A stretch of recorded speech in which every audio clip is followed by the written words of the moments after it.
You're watching News 4 San Antonio. And happening right now, DPS and sheriff's deputies are involved in a standoff. A man has barricaded himself inside a home in southwest Bexar County. Our crew is the first on scene, so let's go straight to News 4's Matthew Seedorf live at the scene to tell us how this all started. Matthew. Yeah, we still don't know exactly what led to this standoff, but we do know that there is a ton of law enforcement here right now. Let's see if we can get a closer look for you. I've counted between 30 and 40 sheriff's deputies, police cars here, and DPS vehicles. Also, there's been a helicopter circling the area for probably close to 2 hours, but it appears to have left. Again, we haven't confirmed what led to this, but I did speak with a neighbor about 15 minutes ago, maybe a little bit less, who just can't believe what he's seen.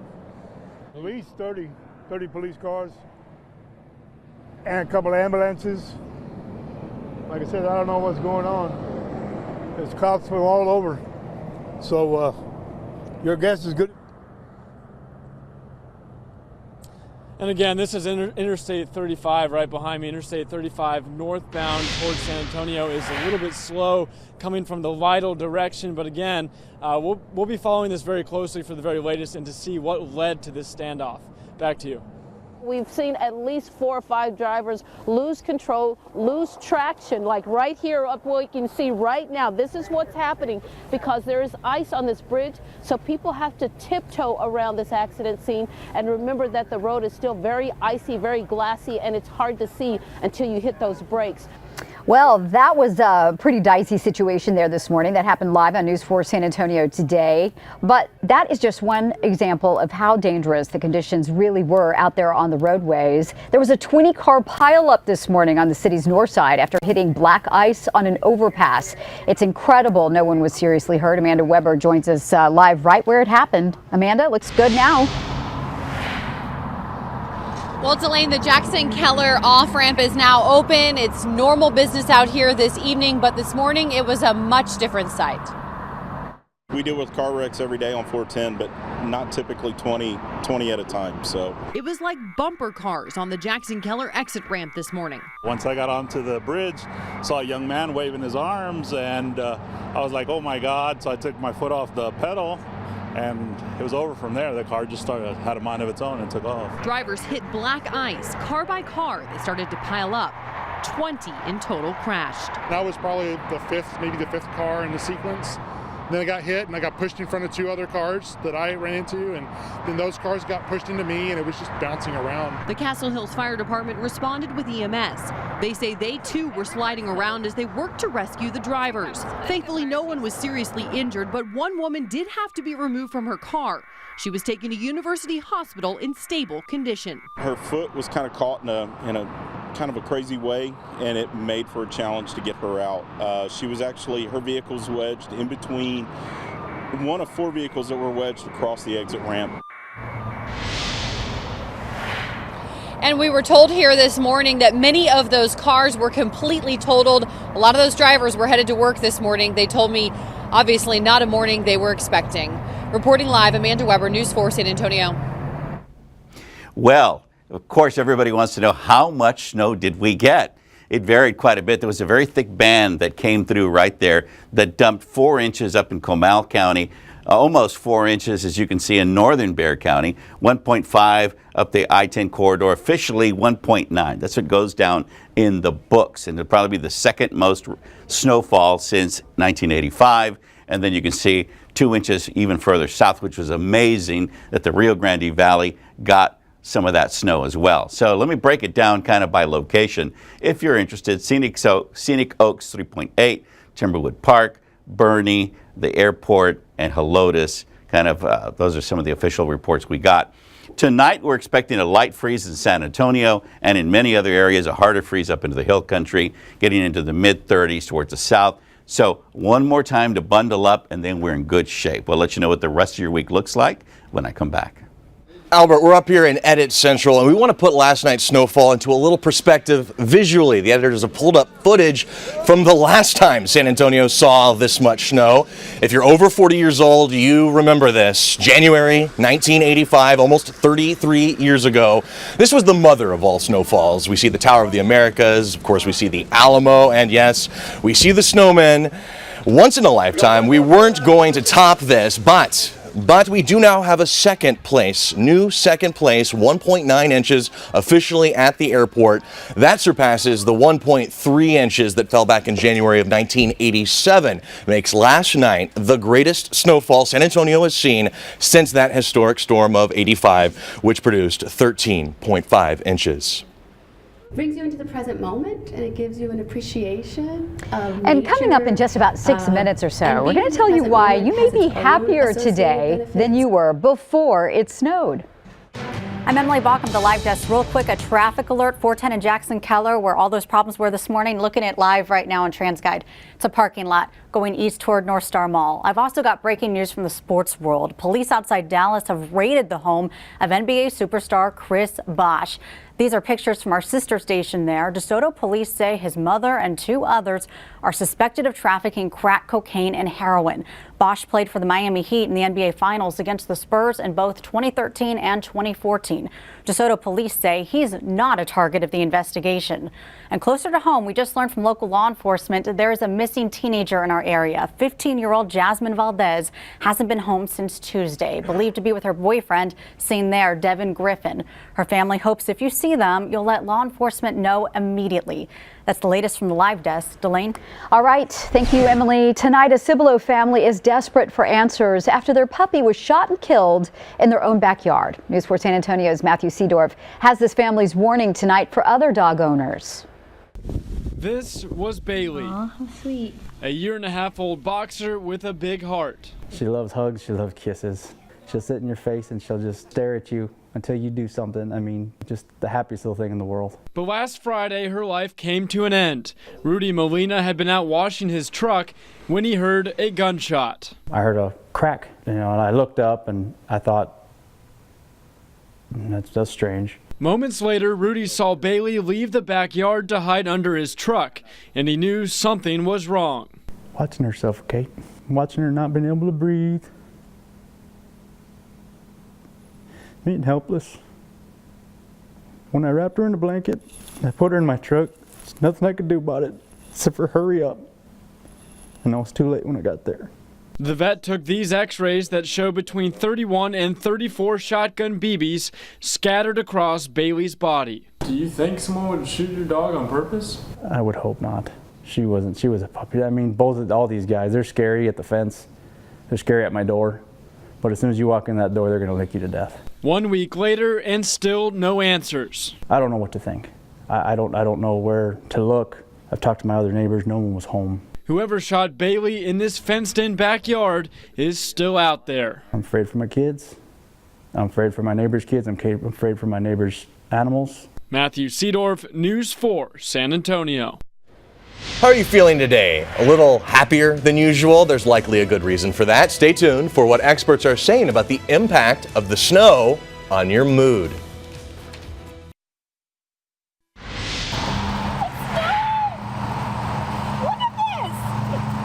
It was just 70 or 80 degrees 2 days ago, and now it's snowing. I've never been in snow in my entire life. This is the first time I've been in snow. This is so exciting. Can you tell she's excited? That's our very own Renee Santos, absolutely giddy, dancing in the snow. She's not alone. You may have noticed a certain positive energy in the air this morning following last night's snowfall. Renee takes a closer look at why people are just so cheery today. So sparkly. It's a day for throwing snowballs. I know. Making snow angels and shaking snow off of trees. I was in my room and all of a sudden, my mom's just like, oh my gosh, it's snowing. This group of best friends knew there was a reason why they woke up this morning feeling so happy. They say it has everything to do with snow. It seemed like a miracle to me. Perception. But doctors say there's more. There's actually science behind it. Dr. Clarissa Aguilar with the Center for Healthcare Services says the seeing and touching of snow did something exciting in our brain. What we know about, South Texas is that it's very rare for it to snow, and so snow is a novelty. The brain responds to novelty in a certain way by activating the dopamine system, which is our reward system. So it makes sense that people would feel very excited. Although the last bit of snow in South Texas is melting away, these girls are hopeful for a second Christmas miracle. If this happened on Christmas too, that would be really the best thing ever. Renee Santos, Let's go home, it's cold. News 4 San Antonio. Yeah, a lot of people here in the newsroom are very happy today. Well, just ahead tonight, the man who rescued a bunny from the wildfires in Ventura County, California. Talk about the act of kindness that's gone viral. That's next on News 4 San Antonio. World Car 4-zone camera. We're looking at Kerrville, Texas, 52 outside. Nice warm up from the freeze. What are your chances of seeing more cold weather, more freezes, and any rain in the next 7 days? Answers for that and more when I come back.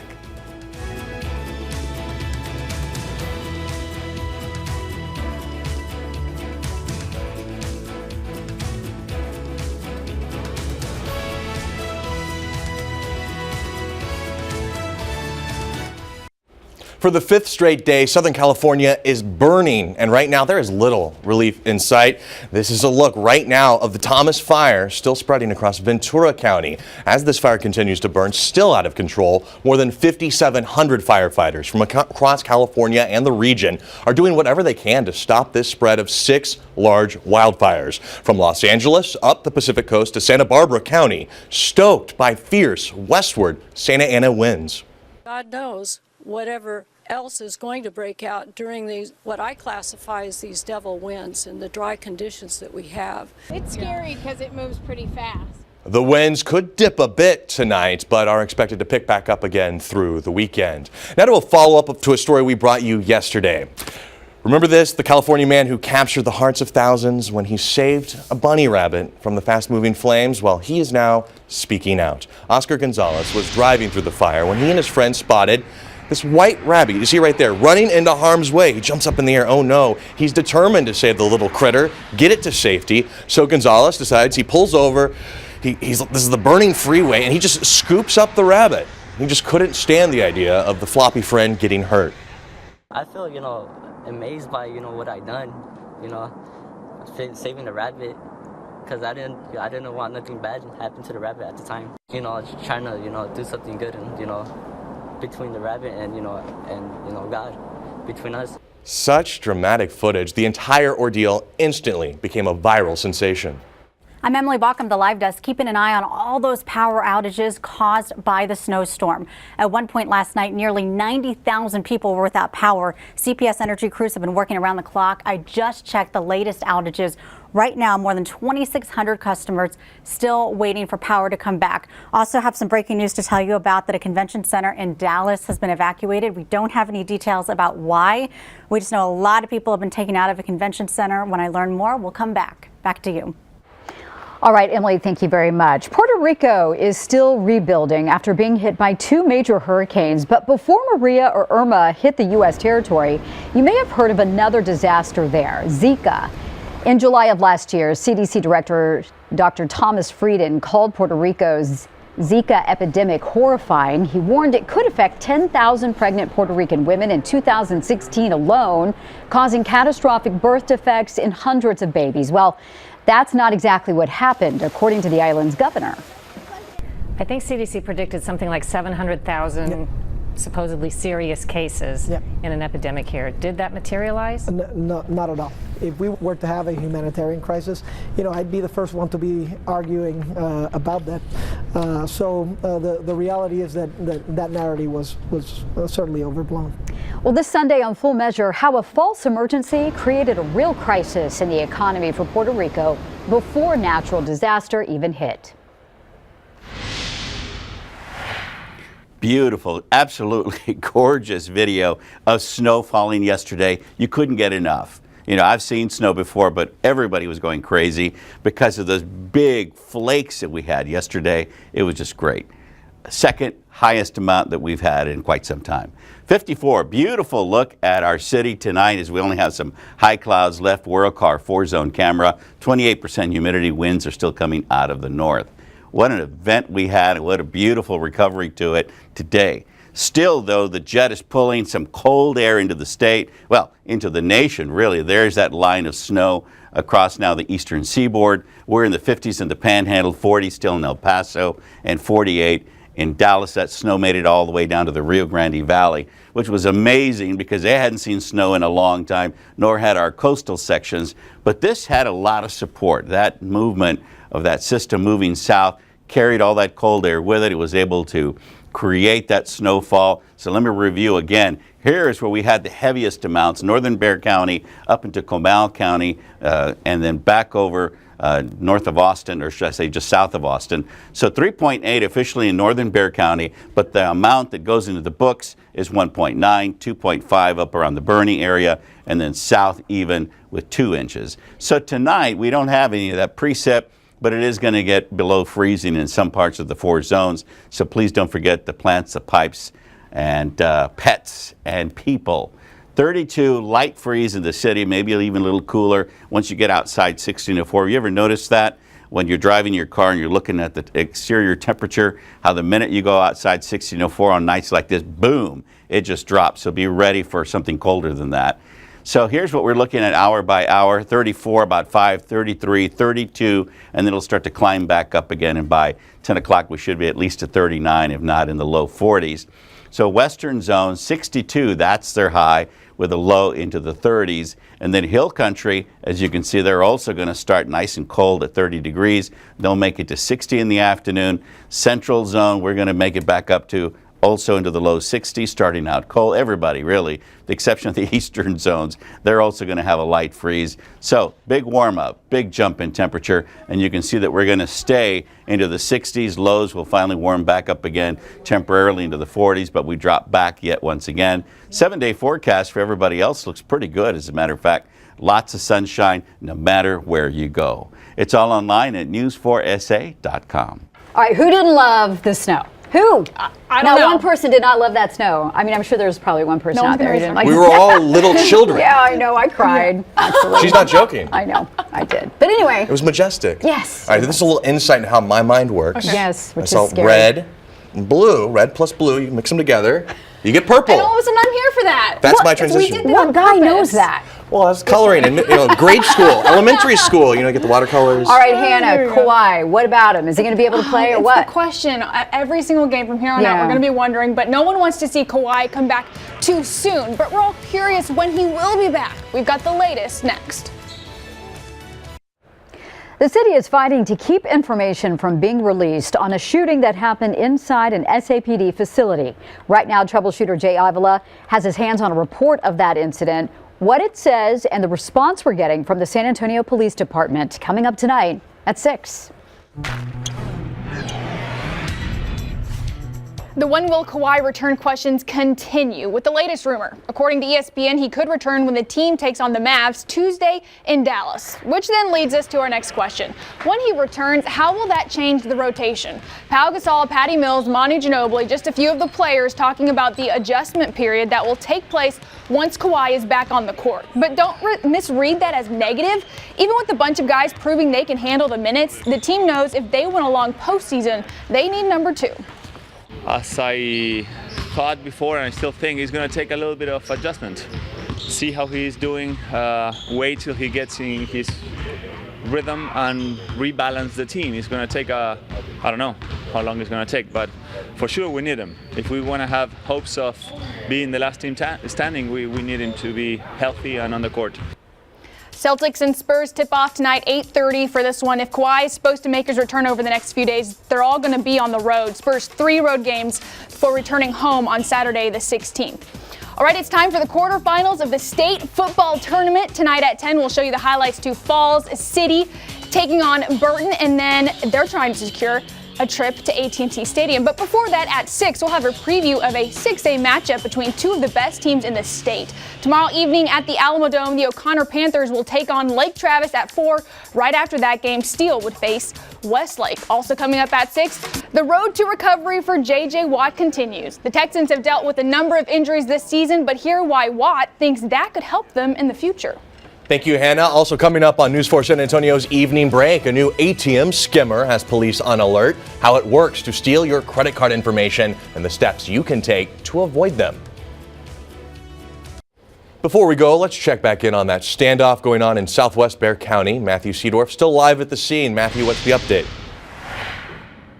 Yeah, as the sun starts to set, we're still waiting to get those details confirmed on exactly what is happening behind us. But we do know that one person is barricaded in a house. We do not know what led to that happening. But look at this. This is the traffic right now on Interstate 35 southbound towards Lytle, all backed up. Maybe because people are, trying to see what all is going on. Obviously, it's quite the scene. There's between 30 and 40 sheriff's deputies' cars here, along with DPS vehicles. And like I said, the helicopter has just now returned to the scene. If we can get a shot of that, Diego, right there. So obviously a massive police presence here as we try to figure out exactly what is going on. But we do know that one person is barricaded in that house. We're going to see if we can get something confirmed for you back here at 6 o'clock. Back to you. All right, Matthew, thank you. Look at that.